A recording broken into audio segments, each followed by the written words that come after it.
प्रधानमंत्री नरेंद्र मोदी और रेल मंत्री अश्विनी वैष्णव के विशेष पहल पर खासतौर पर देखा जाए तो आज 3 नई रेल सेवाओं का उद्घाटन किया गया है। गुजरात के भावनगर में एक मुख्य कार्यक्रम आयोजित किया गया था, जहां पर देश के विभिन्न राज्यों से 3 नई जो रेल सेवा शुरू हो रही है उसका हरी झंडी दिखाकर रवाना किया गया। इसमें मध्य प्रदेश और छत्तीसगढ़ जुड़ रहे हैं। आपको बता दें कि 3 ट्रेनें जो हैं वो, पहली ट्रेन तो है जो भावनगर टर्मिनस से अयोध्या के लिए जाएगी, उसका उद्घाटन हुआ औपचारिक रूप से। वहीं साथ ही साथ दूसरी ट्रेन रीवा पुणे एक्सप्रेस हड़पसर के नाम से है, इसका भी वर्चुअल उद्घाटन किया गया। और जो तीसरी ट्रेन है वो मध्य प्रदेश और छत्तीसगढ़ को जोड़ेगी। आपको बता दें कि पहले भी जबलपुर के लिए एक छोटी लाइन नैरो गेज की चलती थी, जो कि बालाघाट से जबलपुर होती थी, लेकिन कालांतर में उस ट्रेन को बंद कर दिया गया था और लंबे समय से जबलपुर और छत्तीसगढ़ को जोड़ने के लिए एक नई ट्रेन सेवा शुरू करने की बातचीत चल रही थी, जिसे की आखिरकार अमली जामा आज पहना दिया गया। रायपुर से ट्रेन शुरू होगी और जबलपुर तक जाएगी वाया दुर्ग, राजनांदगांव, गोंदिया और गोंदिया से फिर बालाघाट होते हुए। इस ट्रेन को आज सुबह छत्तीसगढ़ के मुख्यमंत्री विष्णुदेव साय और विधानसभा अध्यक्ष डॉक्टर रमन सिंह ने हरी झंडी देकर के इसकी औपचारिक शुरुआत की।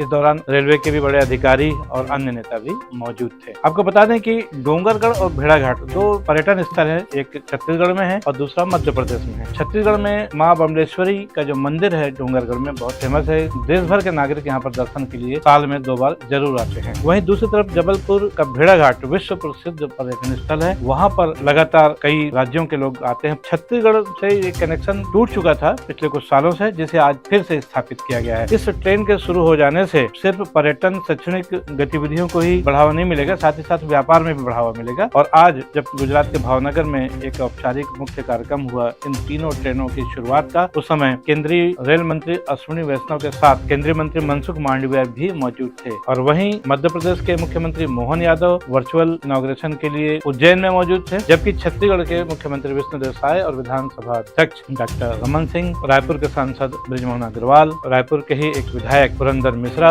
रेलवे के डीआरएम, तमाम लोग इस मौके पर खास तौर पर मौजूद थे। नागरिकों में भी बहुत उत्साह देखने को मिला, यात्रियों में भी। अब उनके लिए रायपुर से गोंदिया होते हुए जबलपुर के लिए एक नई रेल सेवा शुरू हो गई है। आपको बता दें कि इसके पहले एक अमरकंटक एकमात्र ऐसी गाड़ी है जो कि शाम को लगभग 6 बजे दुर्ग से निकलती है और दूसरे दिन सुबह जबलपुर पहुंचती है और वहां से आगे जाकर के ये भोपाल तक का सफर तय करती है। लेकिन रायपुर और जबलपुर के बीच में ये एक नई सेवा आज से शुरू हो गई है। उम्मीद है यात्रियों को, आम नागरिकों को इसका लाभ अवश्य मिलेगा। आज छत्तीसगढ़ के पूर्व मुख्यमंत्री भूपेश बघेल दिल्ली के सुप्रीम कोर्ट पहुंच गए हैं। ये माना जा रहा है कि सीबीआई, ईडी और ईओडब्ल्यू की जांचें चल रही हैं, जिसमें खास तौर पर कहा जाए शराब घोटाला, कोयला घोटाला और महादेव सट्टा ऐप। ये जो बड़े घोटाले हैं जिसपे चर्चा कम से कम 1.5 साल से चल रही है, जब से भूपेश बघेल मुख्यमंत्री पद से हटे हैं। पिछले दिनों पूर्व मुख्यमंत्री भूपेश बघेल के पुत्र चैतन्य बघेल की जो गिरफ्तारी हुई, उसको लेकर भी राजनीति गर्म है। आज सुप्रीम कोर्ट में बेटे चैतन्य बघेल की जमानत याचिका भी लगाई गई, जिसमें कहा गया कि न तो ईडी के एफआईआर में चैतन्य बघेल का नाम है और ना ही किसी गवाह ने उनका नाम लिया, फिर कैसे ये मामला बना दिया गया। चैतन्य बघेल के वकील ने कहा है कि राजनीतिक कारणों से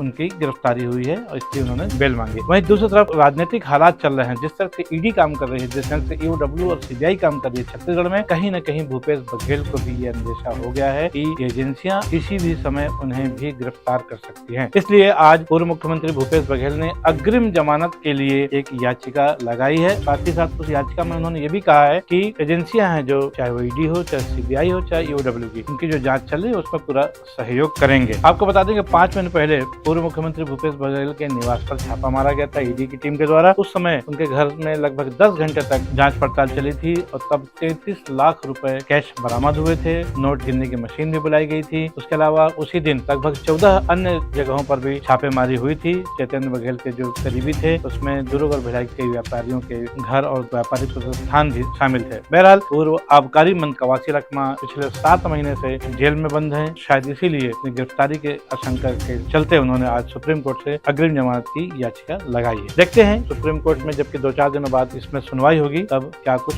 निकलता है। अब हम चलते हैं बिहार, जहाँ पर तेजस्वी यादव पिछले 2-3 दिनों से छाए हुए हैं। आपको याद होगा कि शुक्रवार को एक बयान आया था जिसमें तेजस्वी यादव ने कहा था कि उनका नाम वोटर लिस्ट से गायब कर दिया गया है। बिहार में एसआईआर की जो कंडीशन है बहुत लगातार विवादों में है पिछले 1-1.5 महीने से, और तेजस्वी यादव लगातार उसमें हावी रहे हैं। शुक्रवार के दिन तेजस्वी यादव ने कहा था कि ड्राफ्ट वोटर लिस्ट जो मौजूद है उसमें रिकॉर्ड में नाम नहीं है। उन्होंने अपना एक एपिक नंबर जारी करते हुए कहा, जो उनका नंबर है RAB 2916120। उन्होंने कहा कि जब इसको हम सर्च कर रहे हैं तो ये रिकॉर्ड में डेटा नो फाउंड शो कर रहा है। जैसे ये खबर मीडिया के माध्यम से चारों तरफ फैली तो शनिवार को तत्काल जो है बिहार का निर्वाचन आयोग आयोग एक्शन मोड में आया और उसने शाम होते होते एक बयान जारी कर दिया और उसमें कहा तेजस्वी यादव का बयान गलत है कि उनका नाम वोटर लिस्ट में नहीं है। उन्होंने एक एपिक नंबर जारी करते हुए बताया कि ये एपिक नंबर RAB 0456228 के साथ एक उन्होंने वोटर लिस्ट भी शेयर की। उन्होंने कहा कि देखिए नंबर यहाँ पर ये मौजूद है। तेजस्वी यादव ने इस संदर्भ में एक बार फिर उंगली उठाते हुए कहा था, मेरा एपिक नंबर दूसरा था RAB